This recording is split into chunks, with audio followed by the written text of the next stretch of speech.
मोहन भागवत जी ने कहा है कि जनसंख्या नियंत्रण कानून बनना चाहिए और एक समान सब पर लागू होना चाहिए। इसके ऊपर गंभीरता से विचार होना चाहिए, क्योंकि मैं तो पश्चिम बंगाल में रहा हूँ। जिस प्रकार वहाँ डेमोग्राफी चेंज हुई है और उसके कारण वहाँ एक अराजकता का वातावरण पैदा हुआ है। जहाँ भी जनसंख्या की डेमोग्राफी चेंज होती है वहाँ इस प्रकार की गतिविधियाँ होती है जो देश विरोधी होती है।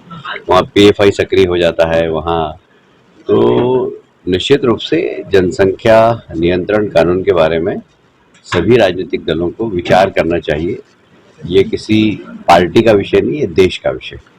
और देश में जब यदि देश विरोधी गतिविधियां चालू हो जाए, पीएफआई जैसे संगठन यदि अपनी गतिविधियां प्रारंभ कर दें, तो पूरे देश को एक दिशा में सोचकर विचार करना चाहिए। इसमें वोट की राजनीति नहीं होना चाहिए कि सवाल देश का है, सवाल किसी वर्ग का नहीं है।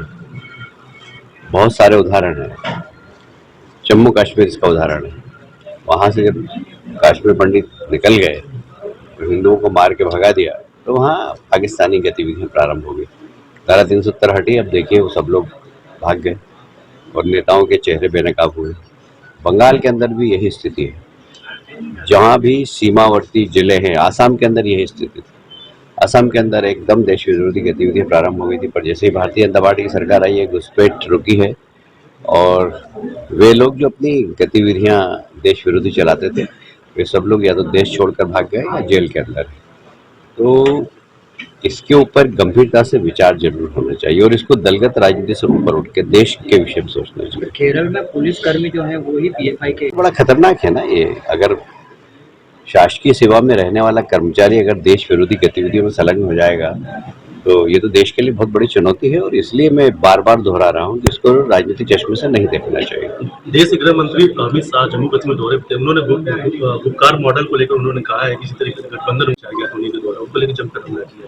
देखिए, इन सब का अगर आप चरित्र देखेंगे पूरा, तो आपको लगेगा कि इनके पास फंडिंग विदेश से आती थी, जो कि नेशनल इन्वेस्टिगेशन एजेंसी ने सिद्ध भी किया है कि पैसा कहाँ से आता था। इनके बच्चे विदेश में पढ़ते थे और जम्मू कश्मीर के नौजवानों को ये पत्थर फेंकने की ट्रेनिंग देते थे।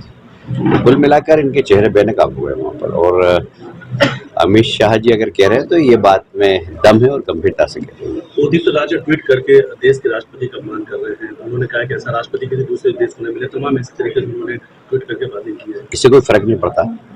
आसमान की तरफ देख के थूकोगे तो किसी के ऊपर थूक नहीं जाएगा, आपके चेहरे पर ही आएगा। सर, एमपीसीए में एक विवाद चल रहा है नगर निगम के साथ में टैक्स को लेकर।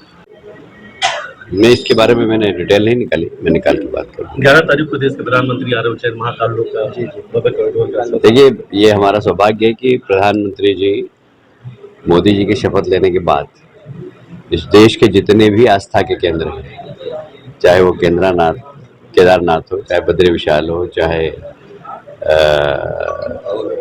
वाराणसी हो, चाहे महाकाल हो, सब जगह विकास के काम चल रहे हैं। और देखिए, आक्रांताओं ने आके सबसे पहले हमारे आस्था के केंद्र को ही तोड़ा था। तो आस्था के केंद्र हमारे विशाल होना चाहिए, तो लोगों का सोच भी विशाल होगा। और मैं समझता हूँ कि ये देश का बड़ा स्वर्णिम अवसर है। जिसे कहा ना कि यह जो 75 वर्ष स्वतंत्रता के हुए हैं, तो अब जो समय चल रहा है 25 साल का, ये हमारा चुनौती वाला है। देश को विश्वगुरु बनाना है हमको इन 25 सालों के अंदर। तो वे सब चीज़ें जो देश को, जिन्होंने देश की भावना को आहत की है, उसको ठीक करना, ये बहुत अच्छी परंपरा है। देश की राजनीति में आपका बड़ा कद है, लेकिन मध्य प्रदेश में भी आपकी एक बड़ी भूमिका की बात सामने आ रही है। प्रदेश अध्यक्ष तमाम बड़ी भूमिका की बातें सामने चल रही है इस वक्त। नहीं, अब अलग अलग जगह पोस्टर भी लगे। देश में बड़ी भूमिका है, तो मध्य प्रदेश में कोई छोटी भूमिका थोड़ी, वहाँ पर भी उतनी बड़ी है। दशहरे की पावन पर्व पे आप देश में और आने वाला वर्ष सबके लिए मंगलमय हो, क्योंकि अभी महिलाओं का बड़ा उत्सव आने वाला है। करवा चौथ, फिर दीपावली हम सबके आने वाली है। तो सबको बहुत बहुत बधाई और शुभकामनाएं। थोड़ा सबको केले वेले खिला भाई।